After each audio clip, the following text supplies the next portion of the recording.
Hello guys, അപ്പോൾ തുടങ്ങാം. Super star രജനീകാന്തിന്റെ പുതിയ സിനിമ അനൗൺസ് ചെയ്തിട്ടുണ്ട്. തലൈവർ 173 എന്നാണ് ടെമ്പററി ടൈറ്റിലായിട്ട് ഇപ്പോൾ പ്രസന്റ് ചെയ്തിട്ടുള്ളത്.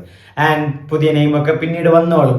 കൂടെ ആര് വരുന്നു എന്ന് ചോദിച്ചാൽ സാക്ഷാൽ കമലഹാസനാണ്. ആൻഡ് കമലഹാസന്റെ പ്രൊഡക്ഷൻ ഹൗസായ രാജ് കമൽ ഫിലിംസ് ഇന്റർനാഷണൽ തന്നെയാണ് ഈ സിനിമ പ്രൊഡ്യൂസും ചെയ്യുന്നത്. ആൻഡ് കുറേ നാളുകൾക്ക് ശേഷം, വർഷങ്ങൾക്ക് ശേഷം, എനിക്ക് തോന്നുന്നു 10-30 വർഷങ്ങൾക്ക് ശേഷം ഒരുമിച്ച് ഒരു സ്ക്രീനിൽ ഒറ്റ ഫ്രെയിമിൽ ഇതാ രജനിയും കമലഹാസനും വരാൻ പോവുകയാണ്. ആൻഡ് ഇതിന്റെ ഡയറക്ടറാണ് ലോകേഷ് കനകരാജ് എന്നല്ലേ മുമ്പ് പറഞ്ഞുകൊണ്ടിരുന്നത്. പ്രദീപ് രംഗനാഥൻ എന്നല്ലേ ഒരു ഗോസിപ്പൊക്കെ വന്നത്. ഇവരൊന്നുമല്ല അരുണാചലം ചെയ്ത, രജനിയുടെ അരുണാചലം ചെയ്ത, അല്ലെങ്കിൽ കമലഹാസൻ അൻപേ ശിവം ചെയ്ത സുന്ദർ സിയാണ് ഡയറക്റ്റ് ചെയ്യാൻ വരുന്നത്. സോ രണ്ടുപേരും റീയൂണൈറ്റ് ചെയ്തിട്ട് സുന്ദർ സിയാണ് സംവിധാനം ചെയ്യുന്നത്. അപ്പോൾ ആരായിരിക്കും മ്യൂസിക്? സുന്ദർ സി ആയതുകൊണ്ട് ഹിപ്പ് ഹോപ്പ് തമിഴ വരുമോ? കണ്ടറിയാം ഗൈസ്. അപ്പോൾ ഗൈസ്, നമുക്ക് സമയം കളയാതെ റിയാക്ട് ചെയ്യാം. എന്തായിരിക്കും?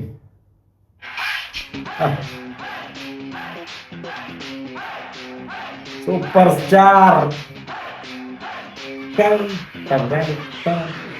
രജനി,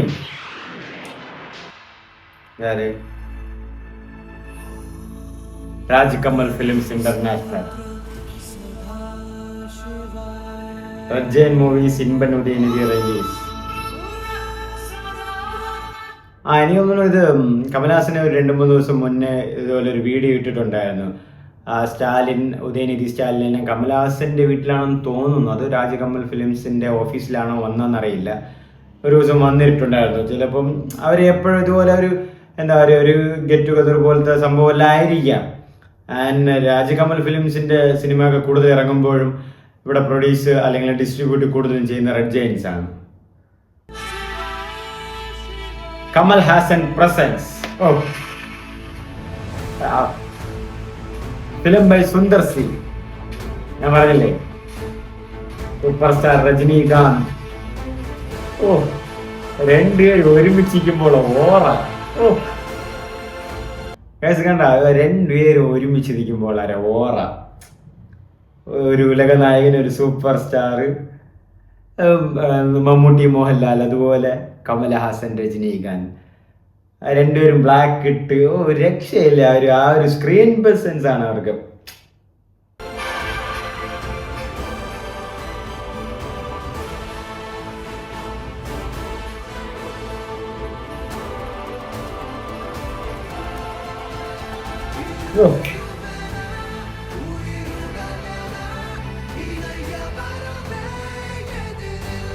കുറെ നാളിന് ശേഷം ഇവരിങ്ങനെ കണ്ടപ്പോൾ ഭയങ്കര ഹാപ്പിയായി.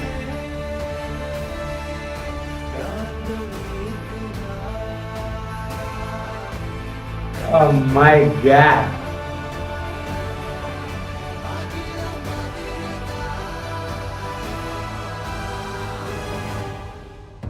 Guys, അപ്പം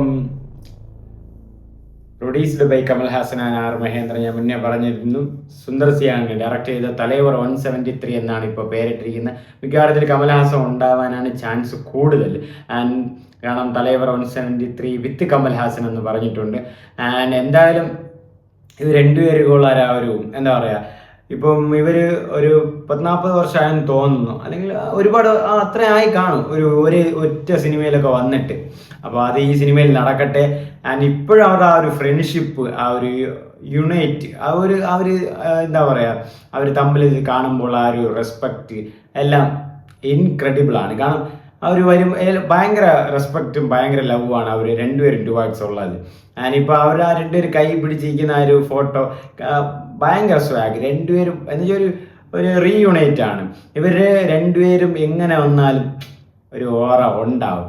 ആൻഡ് ഇതുപോലെ തന്നെയാണ് ഇവർക്ക് എന്തെങ്കിലും എന്താ പറയുക, പല പ്രശ്നങ്ങളും ഇഷ്യൂകളും ഉണ്ടെങ്കിൽ ഇവർ അതിപ്പോൾ മുമ്പ് പിന്നെയും കുഴപ്പം, ഇപ്പം ഹാൻഡിൽ ചെയ്ത രീതി പെട്ടെന്ന് അടിച്ച് ഒന്നുമില്ലെന്ന് പറഞ്ഞു വിടും. കാരണം അവർ ഒരുപാട് എന്താ പറയുക, ഒരു ക്രിറ്റിസിസത്തിലേക്കൊന്നും പോകാൻ വേണ്ടിയൊന്നും ഇപ്പം നിൽക്കുന്നില്ല. കാരണം അവർക്ക് ഒരു നോട്ടമുണ്ട്, സിനിമ എടുക്കുക പോവുക എന്നുള്ളൊരു നോട്ടം. അതുകൊണ്ട് ഒരുപാടിലൊന്നും അവർ പോകുന്നില്ല. ആൻഡ് രണ്ടുപേരുടെ രീതിക്ക് ഒരു യുണീക്കായിട്ടുള്ള ആൾക്കാരാണ്. സിനിമ വരട്ടെ.